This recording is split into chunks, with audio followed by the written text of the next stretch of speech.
August 9, 1993, on the shore of the Senzanya River in southern Siberia, kayakers come upon a teenager with bloodied clothes, sitting by the water. The teen was Valentina Udachenko, and she was the only survivor from her hiking group.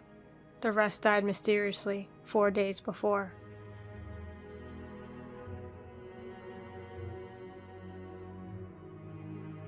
The story starts on August 2, 1993.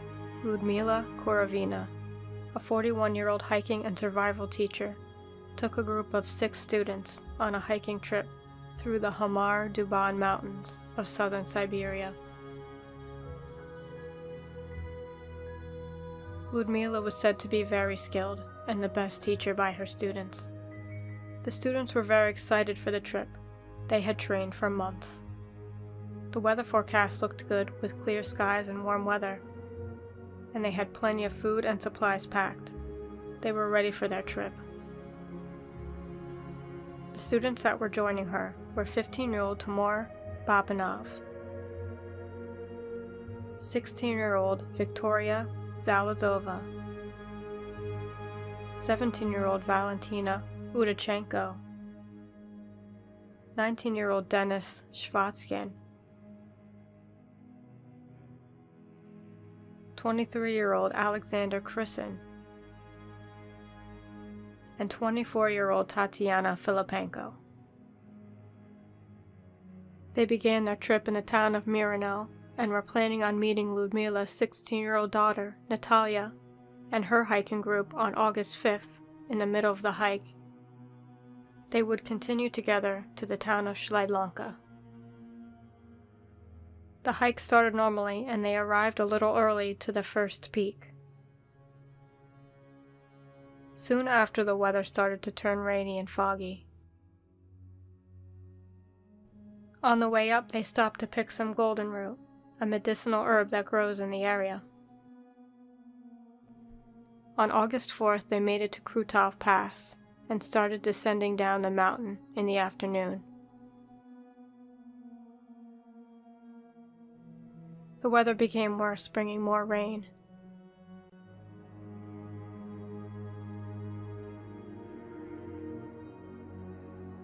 They stopped and made a fire and food at 4 p.m. They put up 2 tents in an open area on the hill. That night, the rain became heavier and it was getting cold. Around 4 a.m., the heavy wind snapped the ropes holding down the tents. They managed to fix them, but then at 6 a.m., the stakes were torn out of the ground, causing their sleeping bags to get wet.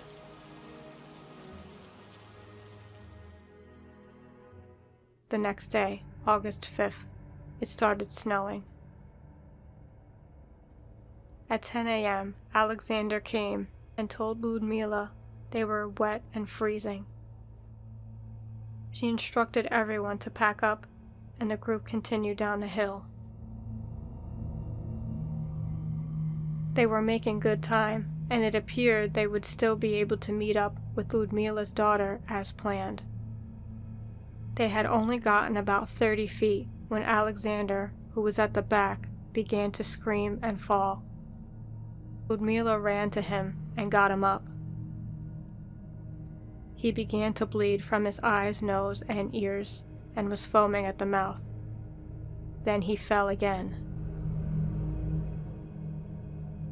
While desperately trying to revive Alexander, Ludmila told everyone to keep going, but not to go into the woods. She then quickly changed her mind and called them back to help her.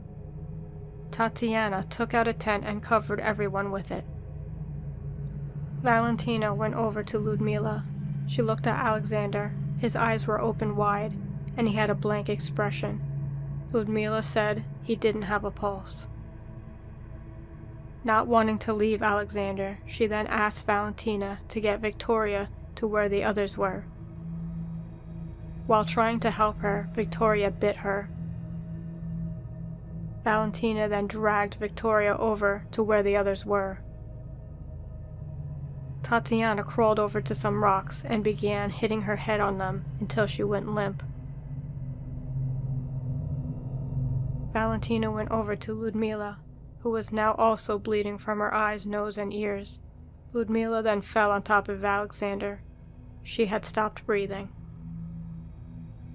Soon after, Victoria and Timur began rolling on the ground, grabbing at their throats.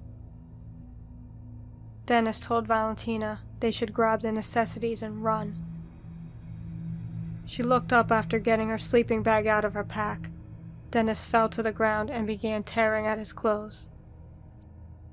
She grabbed his hand to help him, but he escaped her grip and ran.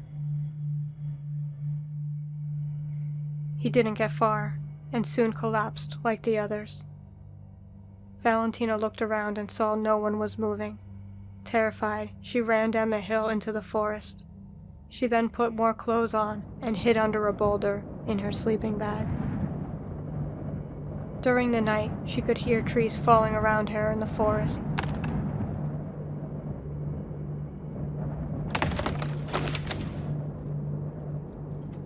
The next morning, she went over to where her friends were.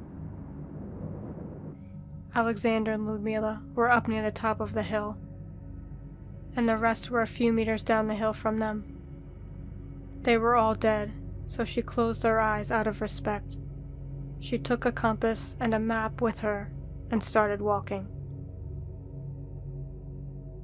For 4 days she walked, following power lines. She then made it to a river that she followed until she was completely exhausted and unable to walk any further. She was found by some Ukrainian kayakers. They gave her antibiotics and medicine to help her calm down. She managed to tell them some of what happened, and they told the police. Valentina would spend months in the hospital, but did eventually recover. It would be 20 years before she would talk about what happened. Even though authorities were notified, a team wasn't sent out to find the bodies for almost a month. A team was sent out on the 24th of August. It took 2 days for them to find the bodies using helicopters. When they found them, almost all of them were in thin jackets, and 3 of them were barefoot. The bodies were swollen, and their eyes were missing. Strangely, the bodies were mostly intact, even though they had been out in the summer sun for almost a month. Also strange is there was little sign of scavengers. When autopsies were done, the official report says all had died of hypothermia, except for Ludmila, who died from a heart attack. They were all also found to have bruised lungs and protein deficiencies. The protein deficiencies were said to be due to malnourishment. Some people were blaming Ludmila, saying she was pushing them too hard and maybe not stopping enough for food and rest, causing the hikers' deaths. Valentina said in an interview with a reporter years later they had been eating very well, 4 times a day, and snacks during rests. She said the calorie goal was at least 2,400 calories a day. Valentina said Ludmila was a wonderful teacher, and in the end tried her best to save the group. Later on, after talking to the reporter, Valentina, Ludmila's daughter Natalia, and Yuri Golias, the leader of the search mission, were on a Russian TV show. On the show, they talked about possible causes for what happened. Ludmila's daughter, Natalia, said that she had been offered a large amount of money to stay quiet about what happened. She said after the event, she was brought to an office where she was told not to ask any questions or investigate what happened to her mother and the other hikers. She took the money and stayed quiet until the show. Her and her family were not allowed to see the body. Ludmila and the group were all buried in closed caskets. Not far from where the hikers were is Bala Air Force Base. Maybe they came in contact with something experimental they were working on at the base, exposing them to radiation or some kind of chemical. That would explain why Natalia was given money to keep quiet. Some people believe that the golden root herb that they had been picking may have been the cause. The backpack that belonged to Ludmila had quite a bit of goldenroot in it. The searchers thought she may be collecting it to sell in town. Goldenroot is used to help with stamina and to fight fatigue. Some think the hikers took too much of the plant, making them sick, but Valentina said that they would only have small amounts with tea during meals. Shamans in the area believe the Hamar Duban Mountains are mystical and that there are forest spirits who will punish anyone who takes too much of the herb, so some believe the group was punished by these spirits. There are many accounts of tourists having strange sensations while hiking the mountains, sudden strong feelings of fear and anxiety, sometimes a deep sadness. Others report feeling strangely apathetic and not like themselves.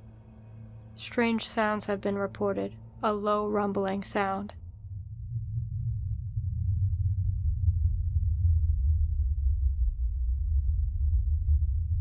And a high-pitched continuous creaking that seems to come from nowhere.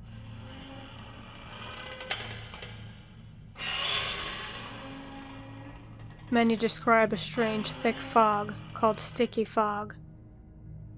A group of hikers that were out the same day as Ludmila's group described walking through a sticky fog.